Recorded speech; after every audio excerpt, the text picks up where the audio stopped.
जो 1 से 2% यूज़र होते हैं सिर्फ वो पैसा बनाते हैं, 98 से 99% लोग पैसा डुबाते नहीं।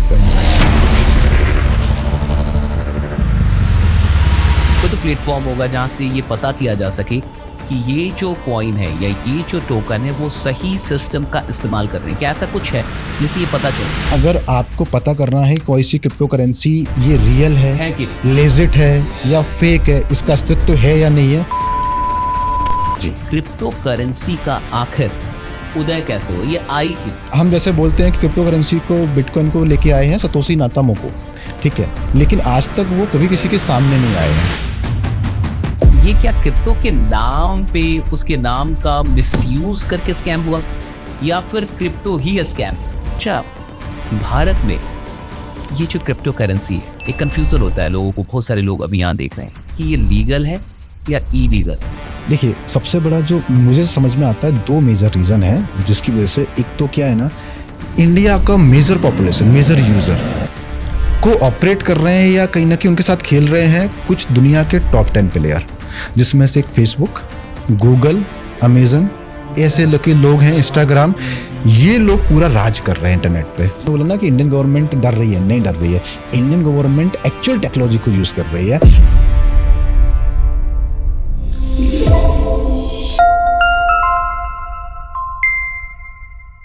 नमस्कार दोस्तों, मैं आशीष कुमार तिवारी स्वागत करता हूं एक बार फिर से आप सबों का एसकेटी पॉडकास्ट पावर्ड बाय स्टेटमेंट में। दोस्तों, आपने कभी ना कभी बिटकॉइन, ब्लॉकचेन, क्रिप्टो करेंसी, इन सब का नाम जरूर सुना होगा और बहुत सारे लोग इस देश में कंफ्यूज्ड हैं कि आखिरकार ये सारी चीजें हैं क्या। तो आज आपकी इन सारे प्रॉब्लम को सॉल्व करने के लिए हमने अपने स्टूडियो में बुलाया है एक ऐसे मेहमान को जो एशिया के one of the best crypto currency के एक्सपर्ट्स हैं, ब्लॉकचेन सर्विस प्रोवाइडर हैं, ब्लॉकचेन इंडस्ट्री के स्पीकर हैं और भी बहुत सारी चीजें इनके पास है। स्टेटमेंट एंड स्पोर्ट्समेंट के को फाउंडर भी हैं। तो आइए सबसे पहले स्वागत करते हैं हमारे स्टूडियो में राहुल भदौरिया सर का। Thank you so much sir. Thank you sir, thank you, आपने इस प्लेटफॉर्म पे मुझे अपॉर्चुनिटी दी कि मैं आपके माध्यम से शायद कुछ जो लोग हैं जिनको कहीं ना कहीं क्रिप्टो को लेके कुछ भ्रम रहते हैं या क्लियरिटी नहीं है, मैं उनको वो एक क्लियरिटी दे पाऊँ। प्लस मैं आपका भी शुक्रिया करना चाहूँगा कि आप एज ए मोटिवेशनल स्पीकर लोगों के जीवन में जो परिवर्तन ला रहे हैं और लोगों को एक नई जिंदगी जीने का तरीका सिखा रहे हैं, तो उसके लिए मैं व्यूवर्स की तरफ से एज ए व्यूवर मैं आपको थैंक यू बोलना चाहूँगा। Thank you so much. This is so kind of you. मैं आपको बताऊँ राहुल सर, 5 साल पहले, मुझे लगता है 5-6 साल पहले की बात होगी, मुझे खुद भी बड़ा डाउट था कि होता क्या है। किसी बच्चे ने कहा कि सर बिटकॉइन एंड ऑल, मैं कहा सब फालतू चीज़ है यार, सब कुछ नहीं होता, बिकता नहीं है। मैंने कहा बिकता नहीं है, तो वो थोड़ा कंफ्यूज हो गया। उसके बाद 2-3 साल का नॉलेज था, लेकिन मैंने कहा ये सब होता नहीं है, बिकता उगता नहीं है, कुछ भी नहीं होता ऐसा। कहा सर मैं आपको कुछ देर के बाद कॉल करता हूँ। और ऐसे ही हम 2-4 फ्रेंड थे, हमने मजाक में कह दिया कि 7-8 है हमारे पास, बिकवा दो। वो कंफ्यूज हो गया कि बिक नहीं रहा, क्यों, छो गया क्या, राइट। फिर उसके बाद से कुछ देर के बाद उसका कॉल आया कि सर आप दे दो, बिकवा देते। कहाँ पे? अब हमें पता नहीं कि होता कहाँ पे है, क्या बिकता कहाँ है, कुछ भी नहीं पता। तो मुझे लगता है कि ऐसा ही कंफ्यूजन बहुत सारे लोगों के दिमाग में। शुरू करते हैं जी, क्रिप्टो करेंसी का आखिर उदय कैसे हुआ, ये आई क्यों? आपने भी सुना होगा कि आवश्यकता ही आविष्कार की जननी है। तो इसका आविष्कार क्यों हुआ, कैसे हुआ, क्या जरूरत पड़ गई इस पूरी दुनिया में एक नई चीज की, क्रिप्टो करेंसी? जरूर, जैसे आपने बताया ना कि आवश्यकता ही आविष्कार की जर्नी है, तो शायद हम लोग जानते हैं कि 2008 की बात है जब फाइनेंशियल इंडस्ट्री में एक बहुत बड़ा क्राइसिस आया था। मतलब बोल सकते हैं कि यूजर्स का बहुत ज़्यादा पैसा लॉस्ट हुआ था उसमें, ठीक है। हम एज ए यूज़र 2008 में हम जैसे यूज़र जिन्होंने अपनी एक बहुत लंबा समय पैसा कमा के जो जमा किया था और वो पैसा कहीं ना कहीं लॉस हुआ था, ठीक है। इसके पीछे कहीं ना कहीं यूज़र की मिस्टेक नहीं थी, हमारा कोई मिस्टेक नहीं था, बट किसी और की मिस्टेक की वजह से, गवर्नमेंट या बैंकिंग सिस्टम की मिस्टेक्स की वजह से, उनके फेलियर्स की वजह से लॉस किसको झेलना पड़ा? यूजर्स को, राइट। तो कहीं ना कहीं हम जैसे लोगों में से ही एक कोई आप एक सिंगल मेंबर बोल सकते हो या एक ग्रुप ऑफ पीपल हो सकते हो, क्योंकि हम जैसे बोलते हैं कि क्रिप्टो करेंसी को, बिटकॉइन को लेके आए हैं सतोशी नाकामोटो, ठीक है, लेकिन आज तक वो कभी किसी के सामने नहीं आए हैं, ठीक है, तो वो एक सिंगल मेंबर है या वो ग्रुप ऑफ पीपल है, ये अभी तक कोई कंफर्म नहीं बोल पाया है। बट हाँ, ये रहस्य अभी तक, और ये रहस्य मुझे लगता है रहने वाला है। लेकिन हाँ, उनके माइंड में ये जरूर आया कि भाई पैसा हमारा, मेहनत हमने की, हमने पैसा कमाया, हमारी करेंसी, लेकिन इसके लॉस का जिम्मेदार कोई और क्यों, कोई और क्यों, बैंकिंग क्यों, कोई गवर्नमेंट सेंट्रल अथॉरिटी क्यों? तो क्यों ना कुछ ऐसा सिस्टम बनाया जाए, कोई ऐसी करेंसी बनाया जाए जिसका कंट्रोल हमारे हाथ में हो।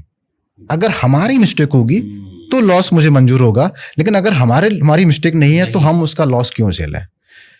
तो वहां से शुरुआत हुई इस सिस्टम की, इस करेंसी की, इस टेक्नोलॉजी की, जहां से उन्होंने एक ऐसा सिस्टम बनाया कि उसका कंट्रोल किसी एक सेंट्रल गवर्नमेंट अथॉरिटी या कि एक बैंक के हाथ में ना होते हुए या किसी स्पेसिफिक कंट्री के हाथ में ना होते हुए, उस करेंसी को जो यूजर हैं, जो ऑपरेटर हैं, जो उसको यूज कर रहे हैं, सिर्फ वही उसको कंट्रोल करें, उन्हीं के हाथ में उसका पावर हो और उन्हीं को उनका पूरा ऑनरशिप मिले। इस थॉट के साथ डिग्रेडेशन की बात है ना, राइट, इस थॉट के साथ स्टार्ट हुई था, इस कॉन्सेप्ट का स्टार्ट हुआ ब्लॉकचेन टेक्नोलॉजी का। ठीक है, तो इस कॉन्सेप्ट आया, टेक्नोलॉजी की शुरुआत, क्योंकि आपने देखा होगा टेक्नोलॉजी है जो कहीं ना कहीं एक रिवॉल्यूशन लेके आता है। ब्लॉकचेन के बारे में काफी मतलब चर्चा हुई। अब तो आईआईटीज में भी मैं देख रहा हूँ कि वो भी कोर्सेज चला रही हैं ब्लॉकचेन पे, लेकिन ब्लॉकचेन क्या है ये समझना बड़ा टफ लगता है। तो एक इजी लैंग्वेज में, सरल भाषा में, मतलब एक आम आदमी कैसे समझे कि ब्लॉकचेन क्या है? देखिए, ब्लॉकचेन टेक्नोलॉजी ना एक बहुत भारी वर्ड लगता है, बहुत लोगों को लगता है ये पता नहीं कितना टेक वर्ड है, बहुत कॉम्प्लेक्स वर्ड है, लेकिन अगर इसको सिंपल भाषा में समझना चाहें तो एक बहुत सिंपल सा टर्म है। ठीक है, इसको अगर मैं बात समझूं, जैसे हम कोई भी डेटा, हम जो भी बात कर रहे हैं, अब ये बात करने के बाद पॉडकास्ट कहीं ना कहीं किसी एक सर्वर पे स्टोर होगा, कहीं ना कहीं स्पेस होगा जहाँ पे वो स्टोर किया जाएगा। ठीक है, ये भी क्या है, डेटा है।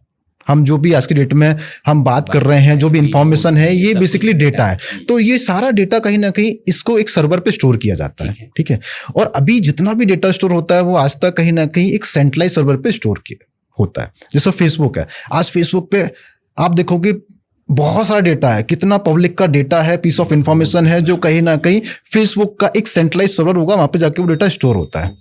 राइट, अब इसी डेटा को हम सेंट्रलाइज स्टोर ना करते हुए, अगर हम इस डेटा को हम डिसेंट्रलाइज तरीके से स्टोर करें, डिसेंट्रलाइज का मतलब कि एक सर्वर पे स्टोर ना होते हुए कि ये मल्टीपल सर्वर पे स्टोर किया जाए और मल्टीपल सर्वर को एक साथ कनेक्टेड रखा जाए और उनको सिंक कर दिया जाए। सिंक करने का मतलब कि अगर एक सर्वर पे कोई भी डेटा है तो ऑटोमेटिकली वो डेटा सारे सर्वर पे ऑटोमेटिकली कॉपी हो जाए, वो डेटा सिंक हो जाए। तो अगर कभी भी एक सर्वर से कोई डेटा लॉस होता है तो वो बाकी सर्वर से उसको रिकवर कर लिया जाए। तो इससे क्या होता है ना, जो डेटा का जो लॉसेस होता है वो कभी नहीं होगा, वो हमेशा लाइफ टाइम स्टोरेज रहता है। तो यही जो आप बोल सकते हो कि एक सिंपल सा डेटा को स्टोर करने की एक नई टेक्नोलॉजी है जो डिसेंट्रलाइज तरीके से डेटा को स्टोर करती है। बस ये है ब्लॉकचेन टेक्नोलॉजी। यहाँ पे डेटा ट्रांसपेरेंट रहता है, सिक्योर रहता है और ये डेटा आपको लाइफ टाइम के लिए सेव हो गया। अब ये कभी आपको लॉस नहीं होगा, डिलीट नहीं होगा, चोरी नहीं हो सकती, चोरी नहीं हो सकता है इसका। लेकिन आगे हम लोग बात करेंगे कि क्रिप्टो इंडस्ट्री इन सब चीजों में भी हैकिंग हो जाती है, कुछ कुछ ऐसा हो जाता है। हाल फिलहाल में भी शायद कुछ बड़ा ऐसा कुछ हुआ था इंडस्ट्री में, इस पर हम लोग आगे बात करेंगे। उससे पहले जब क्रिप्टो आई, यानी 2009 के करीब आई है ये सब कुछ, उस समय एक बहुत डाउट पूरे लोगों को था, इस देश में भी, मुझे लगता है दुनिया में भी, कि ये क्या है, नहीं है, चलेगी नहीं चलेगी, और ज्यादातर लोग मुझे लगता है नेगेटिव ही थे। बहुत कुछ समझ में भी नहीं आता था। ये भी एक पहली प्रॉब्लम थी कि ये है क्या, एग्जैक्टली क्या है। डिजिटल करके एक कि भाई डिजिटल करेंसी है, डिजिटल करेंसी है, ऐसे करके फिर बात हुई, लेकिन फिर भी लोग फेथ नहीं कर पाए। ज्यादा लोग आज भी फेथ नहीं करते हैं। क्या कारण लगता है कि शुरू में इसको इतना रिजेक्ट किया गया? देखिए, जब भी कोई नई टेक्नोलॉजी आती है तो स्टार्टिंग में हर एक टेक्नोलॉजी को रिजेक्शन ही मिलता है, एक्सेप्टेंस नहीं मिलता है। आप स्टॉक मार्केट जब इंडस्ट्री नया नया आया था तब भी उसको रिजेक्शन मिला था, हर कोई इसको अडेप्ट नहीं करता था, तब भी बहुत सारे स्कैम हुए थे, लोग नेगेटिव थे। लेकिन जब उस पर कंप्लायंस आए, गवर्नमेंट सुपरविजन किया गया, तब उसको रेगुलाइज, जब प्रॉपर उसको रेगुलाइज किया गया, तब लोगों ने उसको एक्सेप्ट करना स्टार्ट किया और लोगों ने उसको यूज करना स्टार्ट किया। ठीक है, इसके बाद यूपीआई सिस्टम आया, फोन पे, पेटीएम वगैरह, लोगों को स्टार्टिंग में नहीं बिलीव होता था, राइट। लेकिन धीरे धीरे समय के साथ अडॉप्शन लेवल बढ़ा, लोगों को यूज टू है उसको यूज करने के लिए, लोगों ने उसको समझा, जब उसको खुद से यूज करते हैं तब लोगों को समझ में आता है, बहुत सही बोल रहे हैं तब फिर धीरे अडॉप्शन हुआ। Same goes with the crypto currency और ब्लॉकचेन टेक्नोलॉजी। ये क्या है, एक नई करेंसी है और प्लस ये करेंसी एक टेक्नोलॉजी के माध्यम से क्रिएट की गई है और इस करेंसी को समझने के लिए वो टेक्नोलॉजी को समझना बहुत जरूरी है। तो अभी क्या हो रहा है ना, लोग क्या करते हैं, सिर्फ इस क्रिप्टो करेंसी को हवा समझते हैं, उनको लगता है ये स्कैम है, क्योंकि इसके पीछे के कई रीजंस हैं। कुछ स्कैम हुए भी हैं, क्योंकि जब भी कुछ नया टेक्नोलॉजी, नई क्रांति आती है तो उसको यूज करने वाले, गलत लोग यूज करने वाले लोग पहले उसको यूटिलाइज करते दुनिया हैं। में तो बहुत क्रिप्टो को बहुत ज्यादा स्कैम मतलब हुए, राइट। मतलब लेकिन ये क्या क्रिप्टो के नाम पे, उसके नाम का मिसयूज करके स्कैम हुआ या फिर क्रिप्टो ही स्कैम है? नहीं, क्रिप्टो का नाम यूज करके स्कैम हुआ, क्रिप्टो स्कैम नहीं है। आप समझिए, क्रिप्टो करेंसी के पीछे जो टेक्नोलॉजी है ना, ये इसका कॉन्सेप्ट ही डिजाइन हुआ है कि 100% सिक्योर है, जो आपके पैसे को 100% सिक्योर करती है। इसमें कोई फ्रॉड एक्टिविटी हो ही नहीं सकती है, जबकि भारत में इसका बहुत यानी मिसयूज हुआ। राइट। अब उसको जो यूज किया गया वो मिसयूज करके यूज किया, उसके नाम पे लोगों ने स्कैम किया, उसका मिसयूज किया बेसिकली। सीधे सीधे सपना दिखा दिया गया कि भाई ये वाला कॉइन ले लो, ये वाला टोकन ले लो, ये तो इतना गुना हो जाएगा या ऐसा हो जाएगा, वैसा हो जाएगा। लेकिन पीछे में ना तो कुछ टेक्नोलॉजी थी, ना कोई जानकारी थी, ना कोई एक्सपर्टीज थी, सिर्फ एक तरीके से मनी रोटेशन का गेम चल रहा था। राइट, वो भी था। अब आप देखोगे, आपने देखा होगा, जब ये जो स्कैम होते हैं वो हर एक नई चीज में होते हैं। स्टॉक मार्केट आया था, आपने देखा होगा, अभी जो स्कैम नंबर 1992 सीरीज जो आई थी, उसमें हर्षद मेहता का स्कैम चला था। अब उसमें क्या हुआ था कि भाई ऐसी कंपनी रजिस्टर्ड कर दी जिस कंपनी का कोई वजूद ही नहीं है, और उसको उन्होंने लिस्ट भी कर दिया, राइट। लोगों ने स्टॉक खरीद लिए, बट वो कंपनी बैकग्राउंड में उस कंपनी का कोई वजूद नहीं, कोई अस्तित्व ही नहीं है, कोई ऑफिस नहीं, कुछ भी नहीं, ठीक है। तो सेम कॉन्सेप्ट यहाँ पे भी है कि लोगों ने क्या किया कि एक क्रिप्टो करेंसी के नाम पे क्रिप्टो करेंसी बना दी कि भाई, और बिटकॉइन जैसे सपने दिखाए, ये नेक्स्ट बिटकॉइन है, ये नेक्स्ट बिटकॉइन है, राइट। तो बिटकॉइन का एग्जांपल देख के, बिटकॉइन का लालच दिखा के कि भाई बिटकॉइन तो जो ग्रो करना था कर दिया, अब बिटकॉइन ग्रो नहीं करेगा, अब ये करेंसी है जो बिटकॉइन से ज्यादा ग्रो करेगी।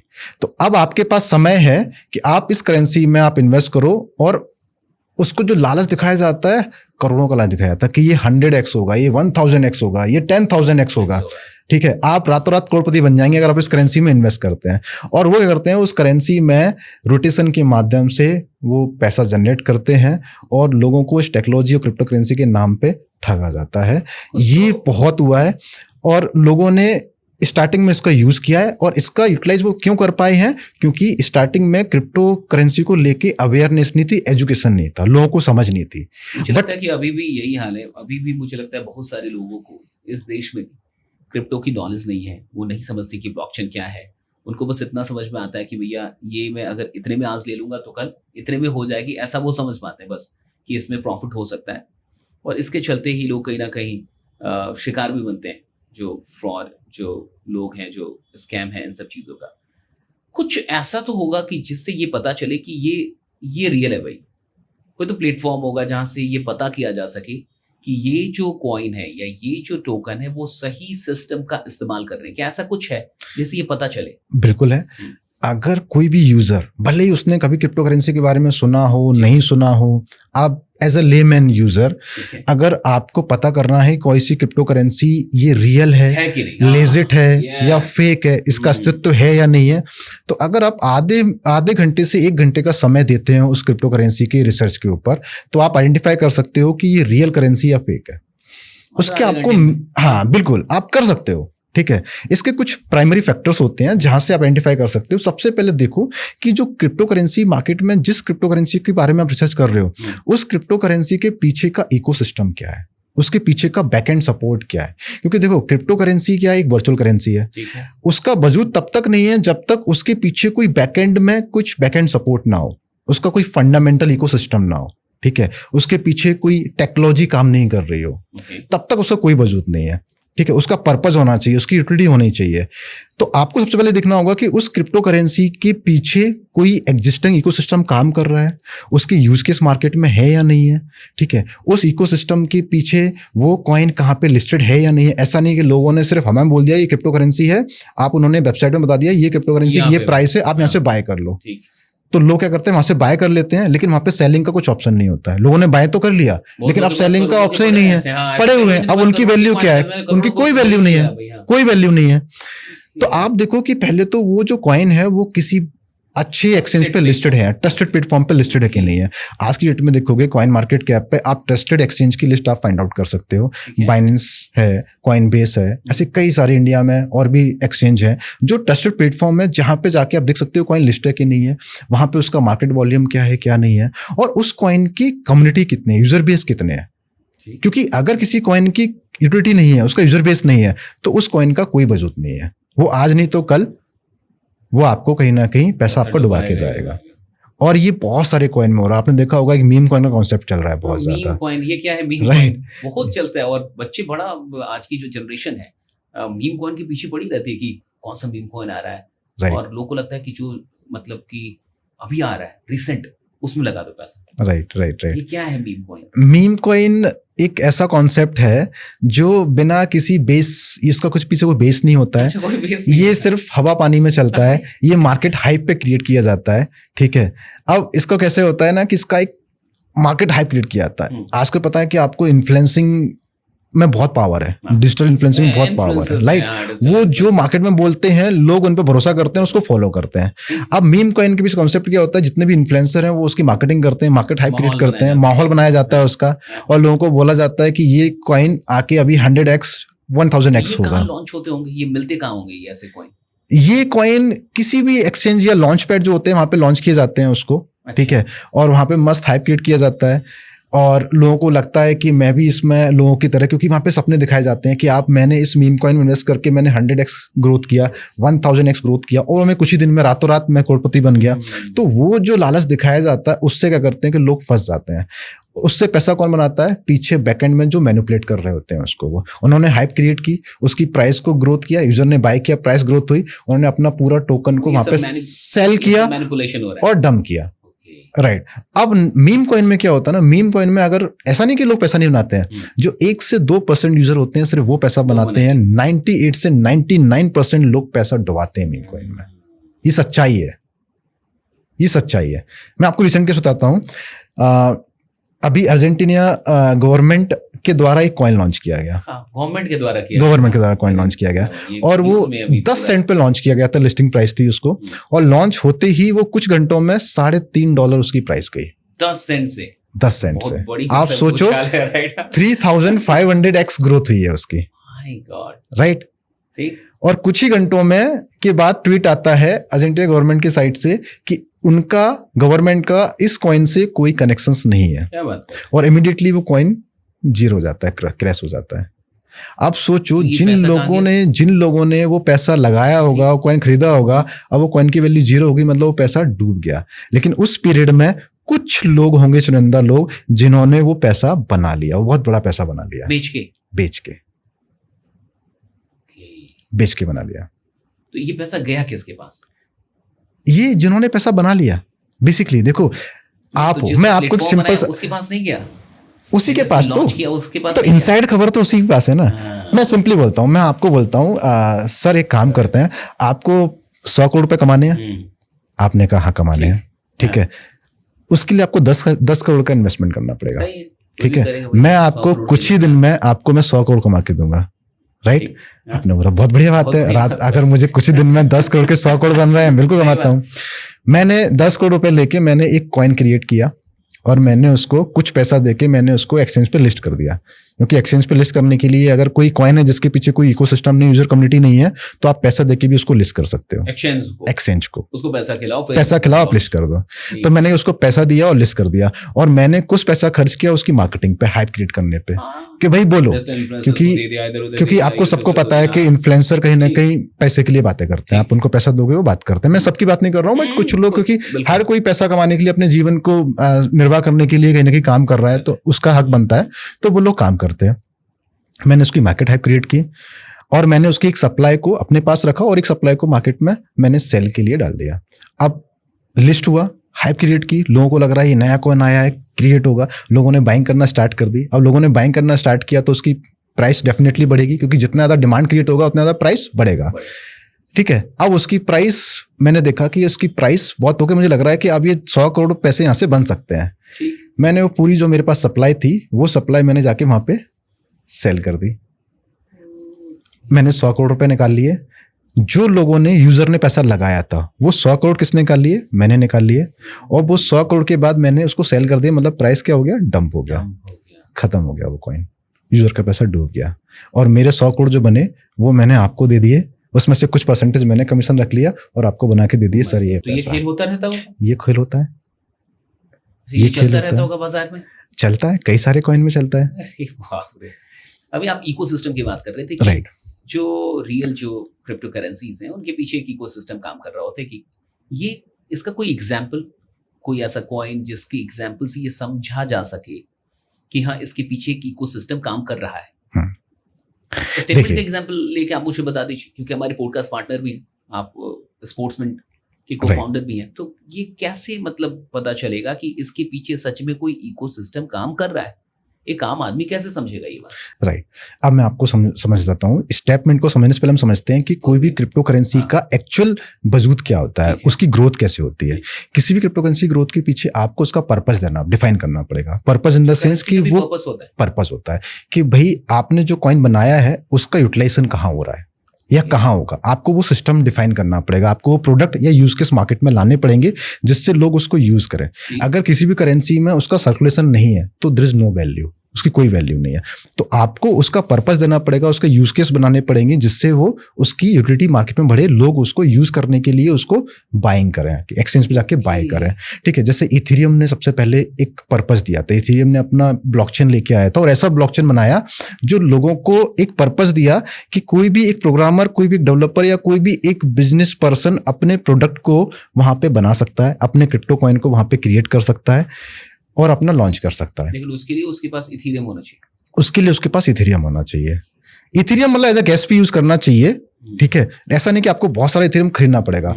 आप प्रोग्रामिंग करके अपने प्रोजेक्ट को वहां पे लॉन्च कर सकते हो, अपने क्रिप्टो करेंसी को वहां पे क्रिएट कर सकते हो। बस उसके लिए आपको गैस फी होना चाहिए, उसके लिए आपको कुछ इथेरियम की रिक्वायरमेंट होती है, जो भी फीस के तौर पे लगती है, वो मिनिमम फीस होती है। ठीक है, अब आपने क्या किया कि इथेरियम ने उस लोगों को यूज करने के लिए पर्पस दिया। अब लोग को क्या कर रहे हैं, जब जितने भी जो प्रोजेक्ट वहां पे डिप्लॉय हो रहे हैं तो उसकी जो फीस लग रही है वो इथेरियम में लग रही है। अब इथेरियम लोग बाय कर रहे हैं तो वहां से इथेरियम की डिमांड और यूटिलिटी क्रिएट हो रही है। राइट। आज इथेरियम ब्लॉकचेन पे लाखों प्रोजेक्ट डिप्लॉयड है।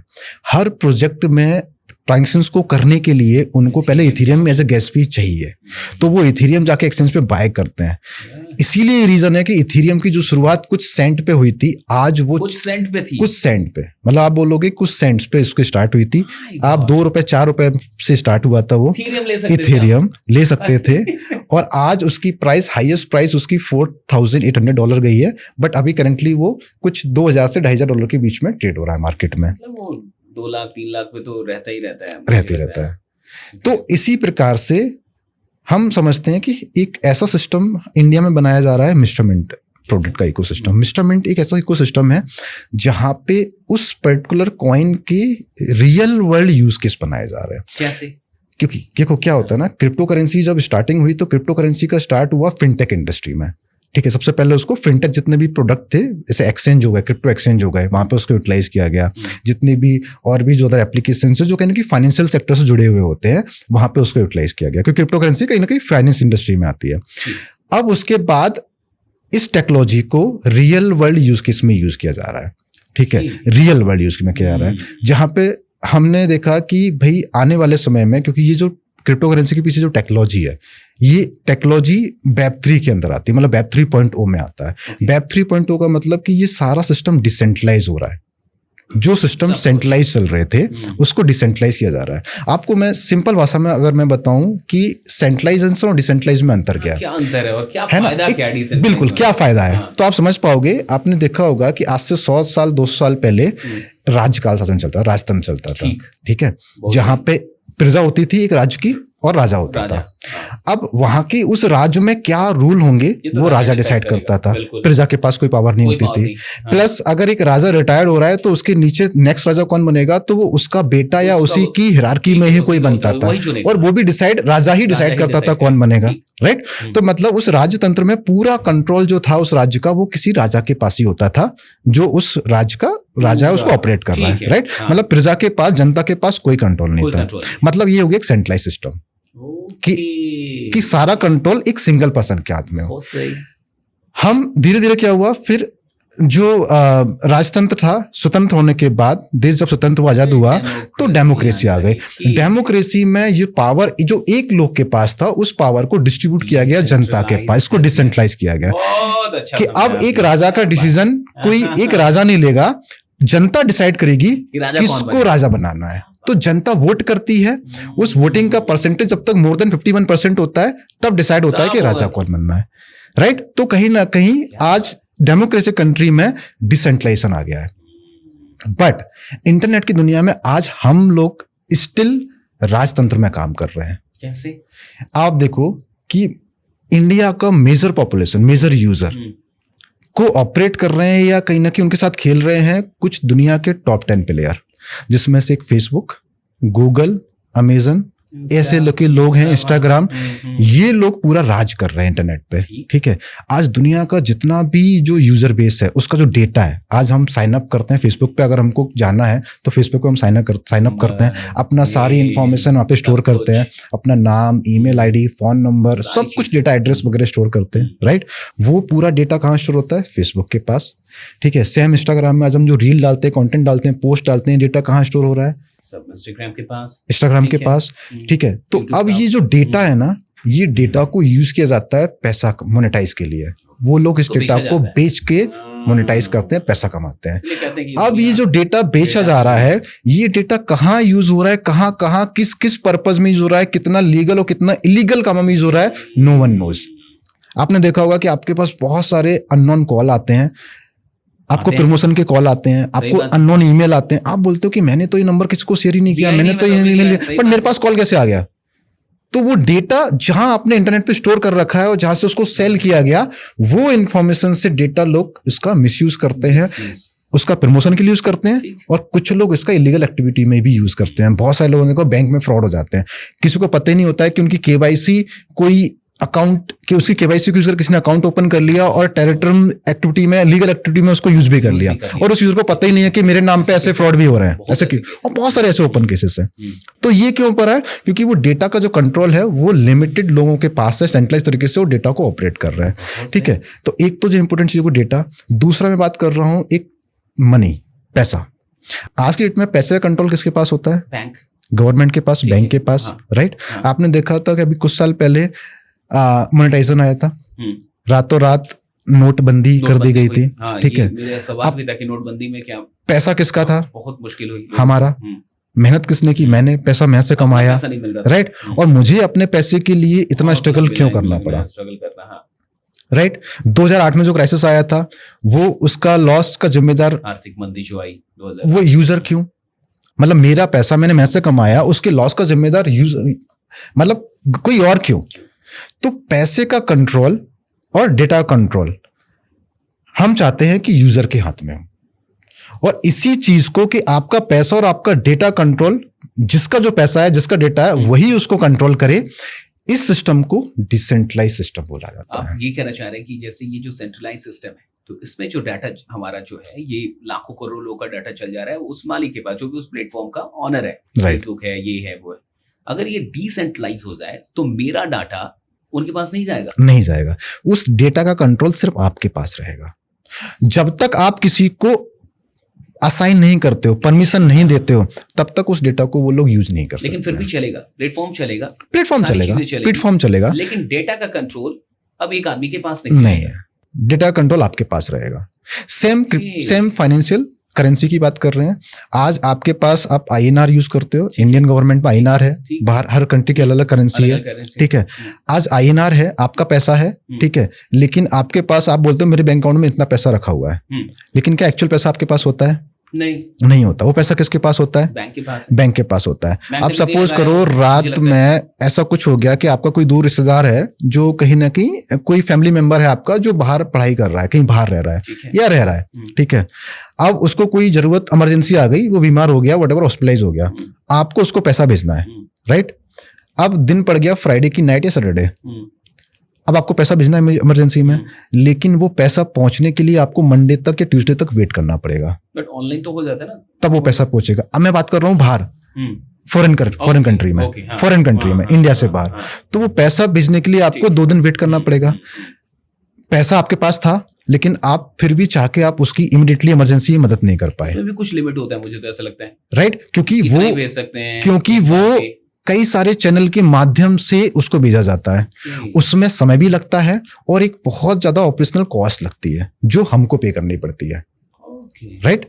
तो अगर यही पैसे को अगर आप क्रिप्टो करेंसी भेजना चाहोगे तो आप दुनिया के किसी भी कोने में, आप किसी को भी, अपने फैमिली मेंबर को, अपने दोस्त को, अपने रिश्तेदार को, आप कुछ सेकंड्स में आप पैसा इमीडिएटली ट्रांसफर कर सकते हो। चाहे दिन हो, चाहे रात हो, चाहे छुट्टी हो, संडे हो, चाहे कोई वर्किंग डे हो, आप पैसा इमीडिएटली भेज सकते हो। आपको जरूरत नहीं है कि वर्किंग डे होने के लिए या दिन होने के लिए, तो आपको ये फ्रीडम मिलती है, राइट।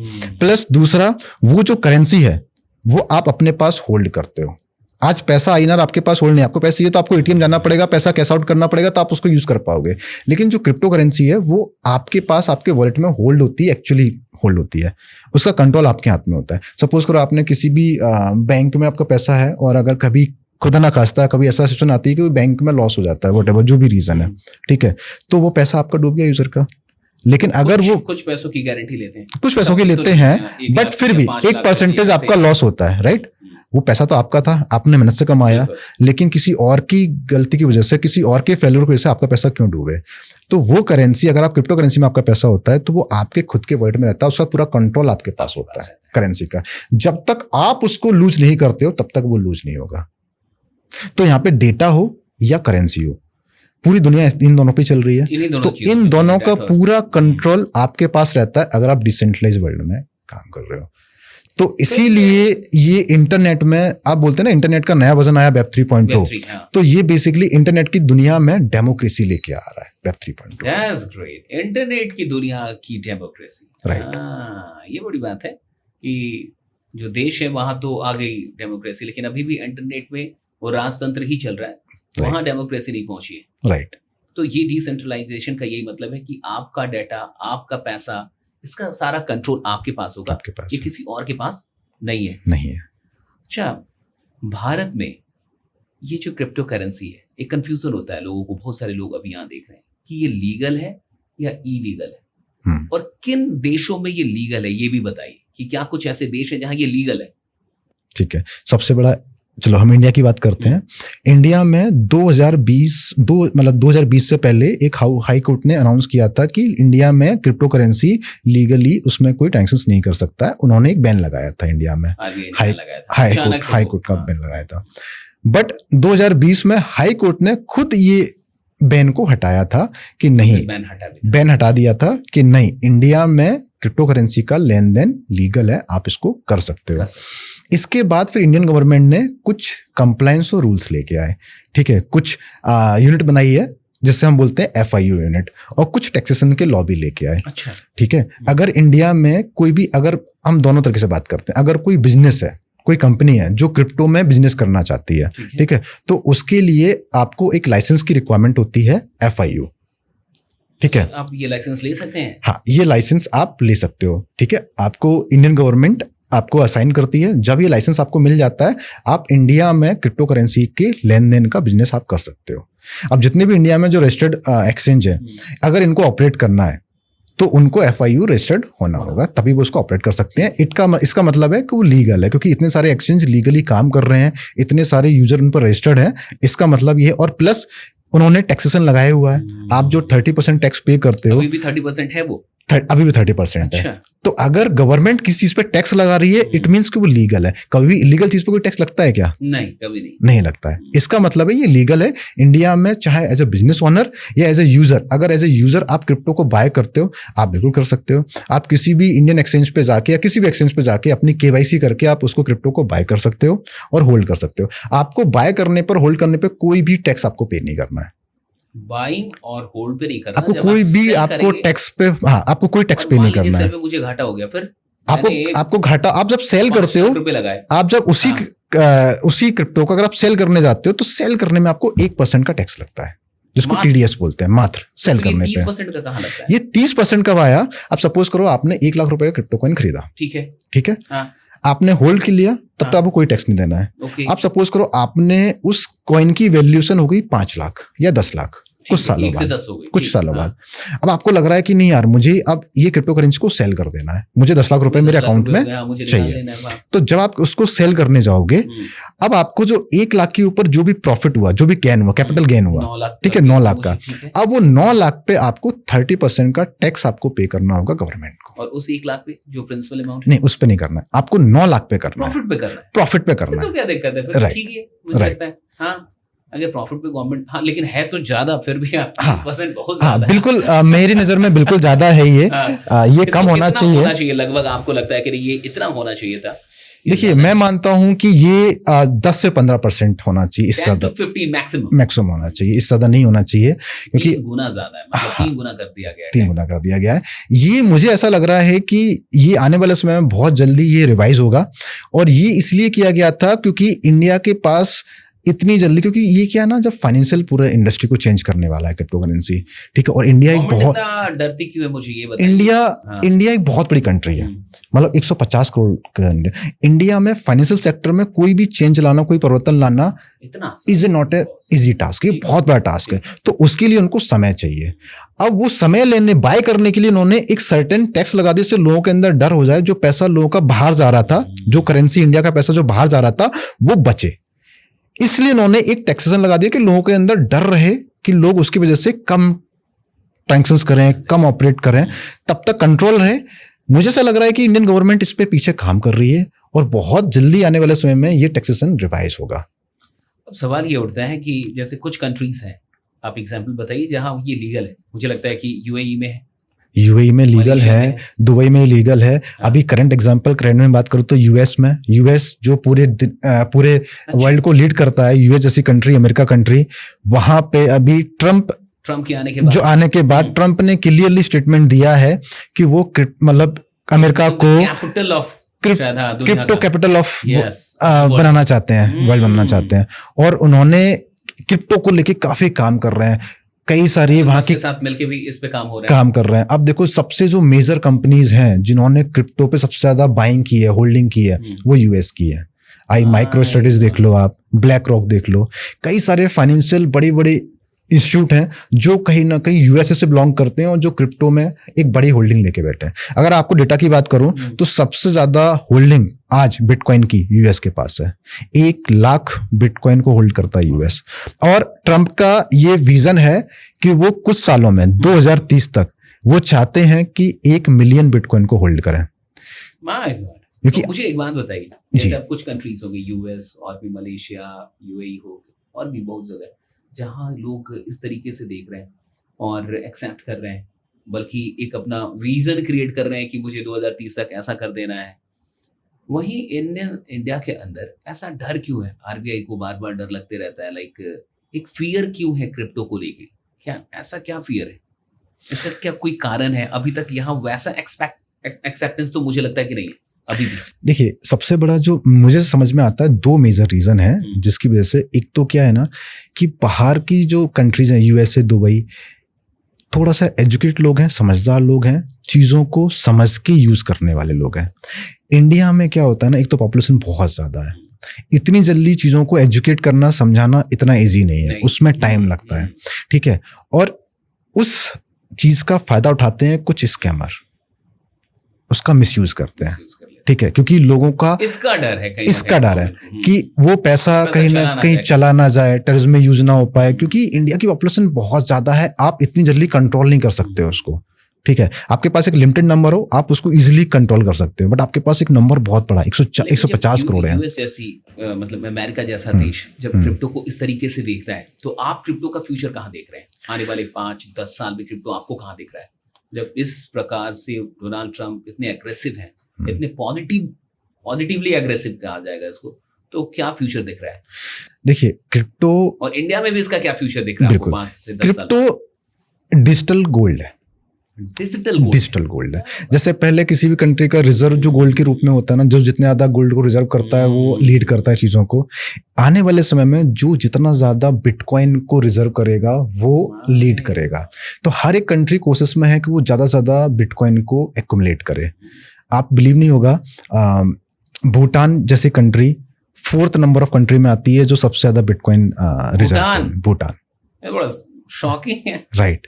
भूटान तो गरीब देश माना जाता है, राइट। लेकिन वो 4th ऐसी कंट्री है जो सबसे ज्यादा बिटकॉइन को रिजर्व करती है। बिगेस्ट होल्डिंग है, मतलब 4th बिगेस्ट। हाँ, वो लोग बिटकॉइन माइनिंग के माध्यम से बिटकॉइन को जनरेट कर रहे हैं और उसको एक्युमुलेट कर रहे हैं। और हाइड्रो पावर, क्योंकि वो हाइड्रो पावर का यूज करके और बिटकॉइन माइनिंग के माध्यम से वो मल्टीपल बिटकॉइन जनरेट करते जा रहे हैं। माइनिंग क्या सरल भाषा में आप समझा सकते हैं ये क्या होता है? मुझे भी नहीं समझ में आता, मुझे लगता है बहुत सारे लोगों को नहीं समझ में आता होगा जी।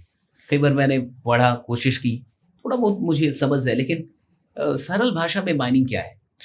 माइनिंग बेसिकली आप जैसे हम समझते हैं, क्योंकि हम बैंकिंग यूज करते हैं, हम ठीक है, हम INR में ट्रांजेक्शन करते हैं। आज मुझे आपको पैसा ट्रांसफर करना है, अब मैंने आपको बोला कि मैंने आपको 100 रुपये ट्रांसफर कर दिए, ठीक है। अब वो 100 रुपये मैंने आपको ट्रांसफर की, इसको वेरीफाई कौन करता है? एक बैकएंड की टीम होती है बैंक में जो उसको वेरीफाई करती है। पूरा सिस्टम होता है जो इस ट्रांजेक्शन को वेरीफाई करता है, ये ट्रांजेक्शन कितना जेन्युइन है, कहाँ से किस सेंडर ने किसको ट्रांसफर किया। तो एक पूरी टीम होती है बैकएंड पे जो उसको वेरीफाई करती है कि हाँ ये ट्रांजेक्शन ऑथेंटिक है, जेन्युइन है और इस यूजर ने यहाँ से इस अकाउंट से इस अकाउंट में ट्रांसफर किया, तब वो आपके जाके अकाउंट में क्रेडिट होता है। मतलब ये पूरे प्रोसेस बैकग्राउंड में चल रही होती है, आपको एज ए यूजर पता नहीं चलता है, राइट। और उसके लिए वो कुछ फीस भी चार्ज करते हैं, राइट। आपने देखा होगा कि आप बड़ा ट्रांजेक्शन एक लिमिट के ऊपर ट्रांजेक्शन करते हैं तो आपको एक फीस पे करनी पड़ती है, फी लगता है, राइट। तो वो इसीलिए अब सेम, चूंकि हमने देखा बिटकॉइन को या क्रिप्टो करेंसी को तो कोई कंट्रोल है ही नहीं, कोई सुपरविजन इसका है ही नहीं, कोई इसको ऐसा कंट्रोल नहीं कर रहा, कोई सेंट्रल अथॉरिटी नहीं है जो उसको वेरीफाई करे। तो अब बिटकॉइन मैंने आपको कोई बिटकॉइन मैं आपको मेरे वॉलेट से आपके वॉलेट में ट्रांसफर कर रहा हूं, तो इसको कौन वेरीफाई करता है?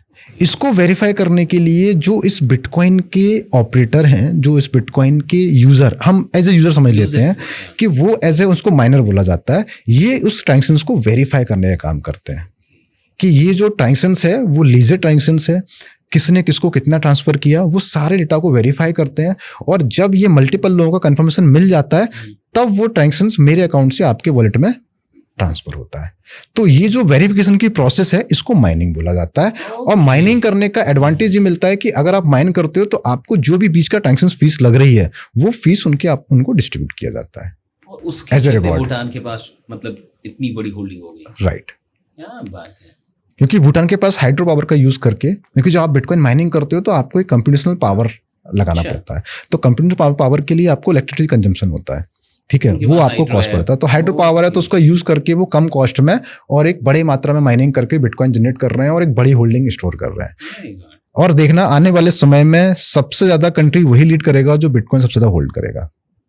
फ्यूचर लीडर वही होंगे, फ्यूचर लीडर वही होंगे जो क्रिप्टो करेंसी एंड बिटकॉइन इन सब चीजों को इग्नोर नहीं करेंगे कुल मिला के, राइट। जिनके पास आज एक पॉजिटिव अप्रोच है और इसीलिए यूएस अमेरिका अभी से इतना एग्रेसिव है। तो आने वाले टाइम में उन्होंने तो क्लियर ही बोल दिया कि हमें कैपिटल बनना है भैया, क्रिप्टो करेंसी का कैपिटल बनना है पूरी दुनिया का। This is amazing. एमएनटी की हम लोग बात कर रहे थे, थोड़ी सी इकोसिस्टम की बात हो नहीं पाई कि कैसे ये जस्टिफाइड होता है कि एक अच्छा इकोसिस्टम है एमएनटी के पास, राइट। तो लास्ट टाइम मैं आपको वही बता रहा था कि किसी भी कॉइन के पीछे जो करेंसी है उसके पीछे का आपको यूज केस पता होना चाहिए कि उसका यूज केस कहाँ पर हो रहा है, ठीक है। तो अभी क्या हुआ है कि उसको यूज करने के लिए मिस्टर इकोसिस्टम ने पहला कॉन्सेप्ट लेके आए स्टेटमेंट का, एक सिस्टम बनाया, एक हेल्थ इंडस्ट्री को टारगेट किया, क्योंकि कोई क्रिप्टो करेंसी को अगर आपको ऑपरेट करना है तो उसको यूज करने के लिए आपको कम्युनिटी चाहिए, यूजर बेस चाहिए उसको यूज करने के लिए। तो वो कम्युनिटी बिल्ड करने के लिए एक ऐसा कॉन्सेप्ट लाए, हेल्थ इंडस्ट्री को टारगेट किया, फिटनेस इंडस्ट्री को, राइट। फिटनेस एक बहुत बड़ी इंडस्ट्री है, ठीक है। तो उस फिटनेस को टारगेट किया कि उस ऐप के माध्यम से कम्युनिटी को बिल्ड करना, एंगेज करना। तो स्टेपमिंट एक ऐसा ऐप है, क्योंकि आज डेट में लोगों के जीवन में पैसे के साथ साथ उनकी हेल्थ बहुत मैटर करती है। आपके जीवन में आपके पास बहुत पैसा है, लेकिन अगर हेल्थ नहीं है तो पैसे की कोई वैल्यू नहीं है, राइट? फालतू है सब। और अगर आपके पास सिर्फ हेल्थ और पैसा नहीं है तो भी गए, तो भी आपको आपके पास कुछ भी नहीं है, आपके पास दोनों का बैलेंस चाहिए। तो स्टेपमिंट एक ऐसा प्लेटफॉर्म है जो आपको हेल्थ के साथ साथ आपको वेल्थ दे रहा है। मतलब स्टेपमिंट के माध्यम से आपको हेल्थ बनाने के पीछे एक पर्पस दे रहा है आपको, और वेल्थ से बड़ा पर्पस मुझे लगता है दुनिया में आज तक कुछ भी हो सकता है। पैसा एक बहुत बड़ा पर्पस है किसी काम करने के लिए। तो लोग जितना चलेंगे, रहने के लिए अगर पैसा मिल रहा है, राइट, ये बहुत बड़ी बात है। तो WHO एक ऑर्गेनाइजेशन है जो बोलता है कि अगर कोई भी यूजर 10,000 स्टेप डेली चलता है, ये WHO का है। WHO एक ऑर्गेनाइजेशन है, वर्ल्ड का हेल्थ ऑर्गेनाइजेशन है, जो उसका स्टेटमेंट है कि अगर कोई भी जो 10,000 स्टेप चलता है तो डेली चलता है, तो वो लाइफ में 90% बीमारियों से हमेशा बचा रहेगा, कभी बीमार नहीं पड़ेगा, फिट रहेगा हमेशा। रोज 10,000 स्टेप चलना है आपको। तो स्टेपमिंट में यही एक मोटिव लेते हुए कि हम चाहते हैं कि भारत में हर यूजर फिट रहे। नॉट ओनली भारत में, वर्ल्ड का हर यूजर फिट रहे, क्योंकि बहुत सारा पैसा आप अपनी बीमारियों पर वेस्ट करते हो, अपनी हेल्थ में कंप्रोमाइज करते हो सिर्फ एक आलस के पीछे। तो अगर उनको एक पर्पस दे दिया जाए कि वो डेली 10,000 स्टेप चलें, ये आलस दूर हो जाएगा। तो हम दुनिया में हर यूजर को फिट कर सकते हैं। तो इसी पर्पस से इस स्टेपमिंट की शुरुआत हुई। स्टेपमिंट में आपको 10,000 स्टेप चलना है और आपको एक रिवॉर्ड मिलेगा, और आज लाखों लोग चल रहे हैं, और आज उस पर्पस को देखते हुए आज लाखों लोग चल रहे हैं। बहुत सही बात, राइट? हाँ, एज ए कंपनी हमको ये प्रॉफिट है कि हमको यूजर बेस मिल रहा है, हमको कम्युनिटी मिल रही है, जिससे हम मिस्टर मिंट इकोसिस्टम को, जो हमारा विजन है कि हम इसका इकोसिस्टम स्ट्रांग बना रहे हैं, और जो हमारा विजन है कि मिस्टर मिंट करेंसी को वर्ल्ड के लेवल तक पहुंचाया जाए, वर्ल्ड में उसका नाम किया जाए। और वो नाम, क्योंकि इंडिया एक सबसे बड़ी जनसंख्या, इंडिया में 150 करोड़ यूजर, सबसे बड़ी, राइट? तो ये कम्युनिटी कहीं भी नहीं है। तो अगर हम इस कम्युनिटी में, अगर हम 1% भी कम्युनिटी को अगर हम टारगेट कर लेते हैं, तो हम दुनिया में नंबर 1 क्रिप्टो करेंसी बन सकते हैं। तो ये तो एक तो हो गया कि स्टेटमेंट, मतलब MNT के इकोसिस्टम के साथ स्पोर्ट्समेंट इसी का पार्ट है, राइट? स्पोर्ट्समेंट क्यों आई? हाँ, मतलब इसको लेके आने का स्पोर्ट्समेंट एक और अनदर यूज केस है मिस्टर मिंट इकोसिस्टम का, इकोसिस्टम को स्ट्रॉन्ग करने के लिए, राइट? क्योंकि मैंने ऐसा बताया, किसी भी क्रिप्टो करेंसी को स्ट्रॉन्ग बनाना है तो उसके पीछे कितनी कम्युनिटी है, कितने यूजर हैं उसको यूज करने वाले लोग हैं। क्या है, थोड़ा सा बताएं। तो स्पोर्ट्समेंट एक decentralised fantasy gaming, skill based fantasy gaming है, जैसे ड्रीम 11, जस्ट लाइक ड्रीम 11, लेकिन ये अलग है क्योंकि ब्लॉकचेन पे, ये अलग है क्योंकि ये डिसेंट्रलाइज है, ये ब्लॉकचेन पे है। ये बाकी गेमिंग से यूएसपी रखता है, क्योंकि एक बहुत बड़ा एक चैलेंज चल रहा है करंट इंडस्ट्री में। जितना भी जो फैंटेसी एप्लीकेशंस मार्केट में है, उनमें यूजर्स को एक बहुत बड़ा चैलेंज आता है कि वो सालों से खेलते आ रहे हैं, लेकिन वो कभी भी जीत नहीं पा रहे। एक बड़ा जो बोला जाता है ना, 1 करोड़ का विन प्राइस है ना, और लोग सपने देखते हैं और इसी उम्मीद के साथ हर यूजर डेली खेलता है, डेली खेलता है, और लोगों की जिंदगियां निकल गई, पीढ़ियां निकल गई हैं, लेकिन वो कहीं ना कहीं 1 करोड़ रुपए नहीं जीत पाते हैं, और ये सच्चाई है। ठीक है, और अच्छा, ये पॉसिबल भी नहीं है क्योंकि इतने सारे लोग खेल रहे हैं, जीतना तो एक कोई है, जीतना एक कोई है। इसमें कुछ टेक्नोलॉजी को भी लेके कुछ है, राइट? तो उसमें होता क्या है बेसिकली कि अब जैसा मैंने आपको बताया ना, सेंट्रलाइजेशन का सिस्टम ही यही है कि उसका कंट्रोल एक लोग के पास होता है या एक पर्टिकुलर ऑर्गेनाइजेशन के पास होता है। अब फैंटेसी में क्या होता है ना कि आप अपनी टीम क्रिएट करते हो, आपने टीम बनाया, और मैच स्टार्ट होने से पहले अपनी टीम को सबमिट कर देते हो कि मेरे ये 11 प्लेयर हैं जो मेरी टीम में खेलेंगे। अब वो 11 प्लेयर जो खेलते हैं, उस खेलने के परफॉर्मेंस के बेस पे आपको पॉइंट सिस्टम मिलता है। अब पॉइंट सिस्टम जब मैच खत्म हो जाता है तो सारे यूजर के पॉइंट सिस्टम को कैलकुलेट किया जाता है।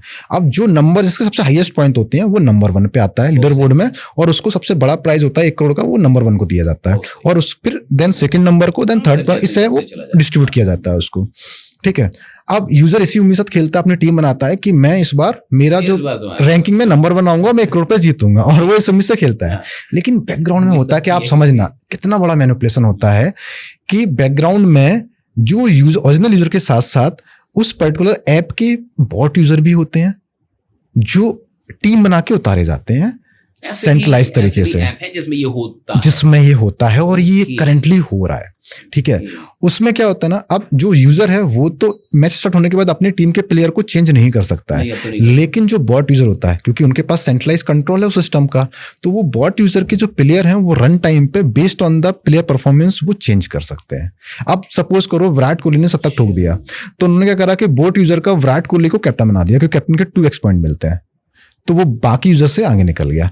तो रन टाइम पे अब यूजर को लगता है कि वो देखते हैं 19 ओवर तक जीत रहा होता है, मैं लास्ट के आखिरी ओवर तक उसको लगता है मैं नंबर 1 जीत रहा होता हूँ, लेकिन लास्ट बॉल पे आते आते वो सीधा नीचे रैंक पे आ कहाँ जाता है। चला गया पता नहीं, उसका वही 49 वो नीचे आ उसका गया। कुछ जो भी होता है वो लौट जाए, वही राइट। होता है। तो जो एक्चुअल जो बड़ा प्राइस होता है ना, वो कहीं ना कहीं उनके बॉट यूजर को जाता है, और जो छोटे प्राइस होते हैं 1 लाख 10 लाख 5 लाख 1000 यूजर, वो डिस्ट्रीब्यूट कर दिया जाता है। लेकिन जो एक बड़ा अमाउंट होता है वो कहीं ना कहीं वो सिस्टम के अंदर उसको यूज कर लिया जाता है। तो ये स्पोर्ट्स मिट यानी कुल मिला के मुझे लगता है कि ये दुनिया का पहला ब्लॉकचेन बेस्ड फैंटेसी गेम है। राइट। अब इस चीज को स्पोर्ट्समेंट कैसे सॉल्व कर रहा है इस चैलेंज को?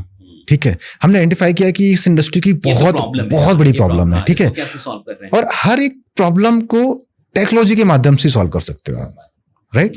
तो ब्लॉकचेन, चूंकि हम लोग ऑलरेडी ब्लॉकचेन टेक्नोलॉजी पे काम कर रहे थे, स्टूडेंट पूरा ब्लॉकचेन टेक्नोलॉजी पे काम कर रहा है, तो हमने ब्लॉकचेन टेक्नोलॉजी को यूज किया इसमें इस प्रॉब्लम को सॉल्व करने के लिए। आप कैसे सॉल्व कर रहा है ये ब्लॉकचेन? हम जानते हैं, सभी लोग जानते हैं कि ब्लॉकचेन पे जो डेटा स्टोर होता है वो एक बार आपने स्टोर कर दिया, आप उसको चेंज नहीं कर सकते। इवन आप उसके ऑनर हो अपने डेटा के, तो भी आप चेंज नहीं कर सकते हो। राइट। अब जो यूजर टीम बना रहे हैं उनका डेटा भी ब्लॉकचेन पे स्टोर हो गया। अब सपोज करो कि कोई सिस्टम है जो अपने बॉट यूजर की भी टीम बना रहा है, बना ले, लेकिन अब उसने भी बना लिया, अब उसका भी डेटा ब्लॉकचेन पे स्टोर हो गया। अब वो बॉट यूजर भी रन टाइम पे अपनी टीम का डेटा को चेंज नहीं कर सकता है, क्योंकि वो ब्लॉकचेन पे स्टोर हो गया है। अब यहाँ पे कंपटीशन बराबर का हो गया है, बहुत सही, बराबर का हो गया। अब जो एक्चुअल विन डिजर्व करेगा वही जीतेगा। तो इसके माध्यम से यूजर को एक फेयरनेस और एक ट्रांसपेरेंसी प्रोवाइड होगी। तो जो यूजर एक्चुअली जो जिस उम्मीद के साथ आता है, जिस इमोशन के साथ आता है, जो अपना पूरा स्किल लगाता है कि यार आज तो मैं 1 करोड़ रुपए जीतूंगा, वो एक्चुअली उसको मिले। ये विजन के साथ स्पोर्ट्समैन का जन्म हुआ, और स्पोर्ट्समैन का टारगेट यही है कि इस इंडस्ट्री में जो 18 करोड़ यूजर आज की डेट में फैंटेसी में खेल रहे हैं, उन 18 करोड़ यूजर के साथ न्याय मिले, उनको वो एक्चुअली जो वो डिजर्व करते हैं, उनको वो एक्चुअल उनको रिवॉर्ड मिले। ये स्पोर्ट्समैन का विजन है। ये बहुत बहुत बड़ी, यानी कुल मिला के एमएनटी के साथ एक अच्छा इकोसिस्टम बनाया जा रहा है, और लाखों लोग कहीं ना कहीं इसको सपोर्ट भी कर रहे हैं, इसके साथ जुड़ के इसको और स्ट्रॉन्ग बना रहे हैं। राइट। आपने देखो कि मैंने बताया 18 करोड़ यूजर है इंडिया में जो कहीं ना कहीं फैंटेसी के प्लेयर हैं।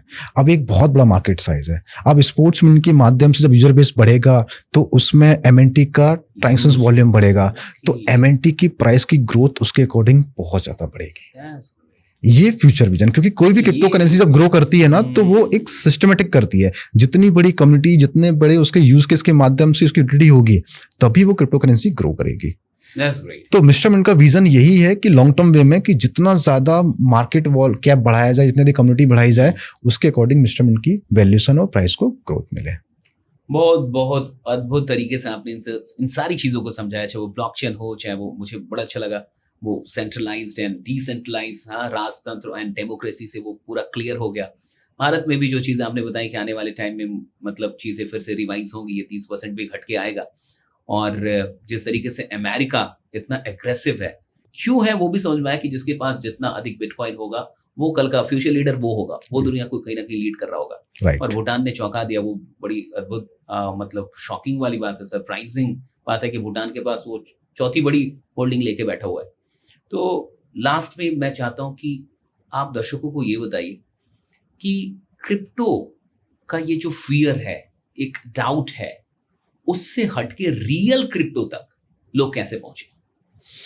क्या एडवाइस मतलब देंगे जिन लोगों को मतलब आज भी जो डर रहे हैं, आज भी उनको ऐसा ही लग रहा है कि ये स्कैम ही है, स्कैम ही है, वो रियल तक पहुंच ही नहीं पा रहे, जो रियल इकोसिस्टम है शायद वहां तक नहीं पहुंच पा रहे? देखिए, मैं बस ये बोलना चाहूँगा, अगर आपको क्रिप्टो में, अगर आपको सच में अपना करियर बनाना है, और लोगों ने बनाया है, क्योंकि ये टेक्नोलॉजी की पावर है। आप देखोगे पिछले ट्रेडिशनल बिजनेस में लोगों को कई साल लग जाते हैं वो $1 बिलियन कंपनी बनाने के लिए, लेकिन क्रिप्टो इंडस्ट्री में कुछ ही सालों में लोगों ने $1 बिलियन कंपनी बनाई है। इसमें से बाइनेंस एक सबसे बड़ा एग्जाम्पल है। 2017 में लॉन्च हुआ था, और 2017 से 2021 में वो वर्ल्ड की टॉप 10 रिसर्च लिस्ट में आ गया था। आज $1 बिलियन की कंपनी है। ठीक है, और ऐसी बाइनेंस नहीं, ऐसी कई सारी कंपनी है जो कुछ सालों में $1 बिलियन कंपनी बन गई है, और वो लीजिट तरीके से बनी है, फेयर तरीके से बनी है। राइट, क्योंकि उन्होंने टेक्नोलॉजी को यूज किया। और क्रिप्टो करेंसी सिर्फ एक असेट नहीं है, एक इन्वेस्टमेंट का जरिया नहीं है, वो एक टेक्नोलॉजी है। तो अगर आपको भी समझना है तो आप क्रिप्टो करेंसी को सिर्फ एक इन्वेस्टमेंट का जरिया मत समझो, आप समझो वो एक टेक्नोलॉजी है। वो टेक्नोलॉजी को आप समझो और उस पर रिसर्च करो, देन आप उसमें इन्वेस्ट करो।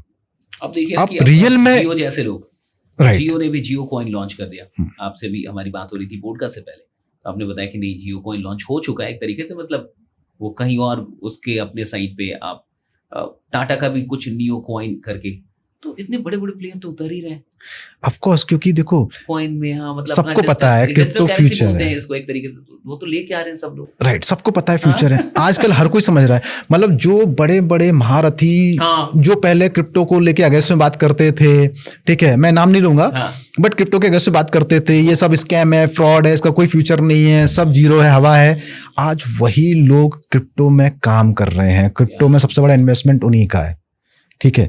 मैं मानता हूं कि आज की डेट में ऐसी कोई गवर्नमेंट नहीं है जो क्रिप्टो में होल्डिंग नहीं रखती हो। अच्छा। आज की डेट में कोई पॉलिटिशियन नहीं है जो क्रिप्टो में होल्डिंग नहीं रखता हो।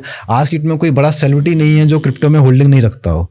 आजकल हर कोई क्रिप्टो में होल्डिंग रख रहा है, बताना नहीं चाहता, बट बताना नहीं चाहता कि मेरे पास कितने बिटकॉइन है, मेरे पास क्या है, मेरे पास क्यों है। राइट, बहुत सही। तो जब इतना बड़े लेवल पे जान नहीं सकता कि आपके पास कितना है, एनोनिमस है, बिल्कुल है।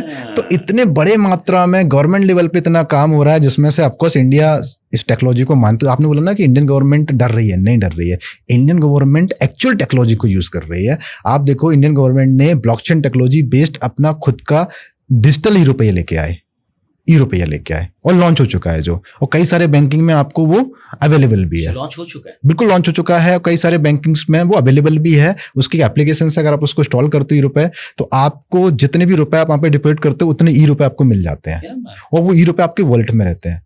जैसे मैं बताया ना कि वो एक्चुअल करेंसी आपके पास है, आप उसका कंट्रोल भी आपके पास है, आप जब चाहो तब उसको यूज कर सकते हो, ट्रांसफर कर सकते हो, यानी काम कर रहे हैं। राइट। तो वो पूरा सिस्टम ब्लॉकचेन पे कर रहा है। मतलब कहीं ना कहीं गवर्नमेंट लेवल पे भी ब्लॉकचेन टेक्नोलॉजी पे काम हो रहा है, और वो भी क्रिप्टो करेंसी की पावर को और उसके फ्यूचर को समझ रहे हैं, इसीलिए उस पर काम कर रहे हैं। तो मेरा दर्शकों से ये एडवाइस है, जो भी व्यूअर्स हैं जो कहीं ना कहीं क्रिप्टो से बड़ा पैसा कमाना चाहते हैं, तो सिर्फ एक ही एडवाइस है कि आप रातों रात पैसा बनाने का जरिया नहीं है क्रिप्टो करेंसी। आप क्रिप्टो करेंसी को एक टेक्नोलॉजी की समझ के उसको अंडरस्टैंड करो, और उसमें आप थोड़ा थोड़ा पैसा इन्वेस्टमेंट करो रेगुलर बेसिस पे। आप अगर जॉब कर रहे हो तो जॉब में आपकी जो अर्निंग आ रही है, तो अपनी जॉब का अर्निंग का एक छोटा सा परसेंटेज आप हर मंथली आप इन्वेस्टमेंट करते जाओ, और उसको अगले 5-10 साल के लिए आप उसको होल्ड करो। आप उससे आज पैसा कमाने में सोचो, बट ये गारंटी है कि अगले 5-10 साल में अगर आप अच्छे करेंसी में आप होल्डिंग करते हो, इन्वेस्टमेंट करते हो, तो आप एक बहुत बड़ा पैसा बना सकते हो, ये कंफर्म है।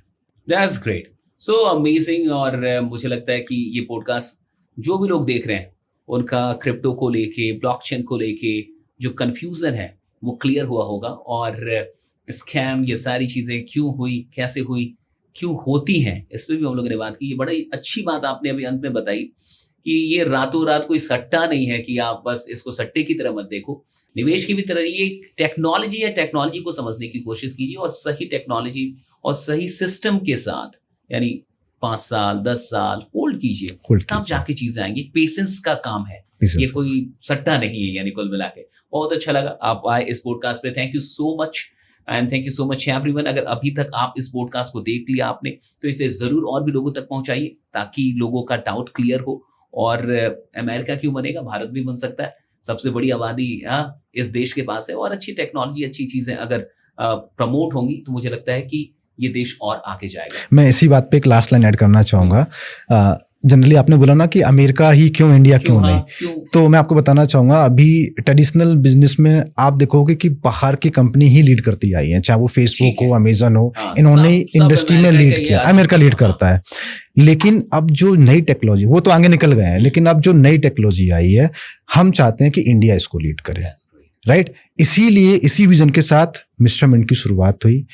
क्रिप्टो करेंसी दुनिया में हम चाहते हैं कि मिस्टर मिंट लीड करे इंडिया से, जो ये दिखाए कि इंडिया में बहुत टैलेंट है, बहुत पोटेंशियल है, इंडिया भी वर्ल्ड को लीड कर सकता है। और मैं चाहता हूँ चाहे गवर्नमेंट लेवल पे हो या इंस्टीट्यूशन लेवल पे हो, इंडिया लीड करे ब्लॉकचेन टेक्नोलॉजी और क्रिप्टो की इंडस्ट्री को। इसी विजन के साथ मिस्टर मिंट काम कर रहा है, और 2030 में आप देखोगे तो मिस्टर मिंट कहीं ना कहीं अपनी पहचान वर्ल्ड में बनाएगा।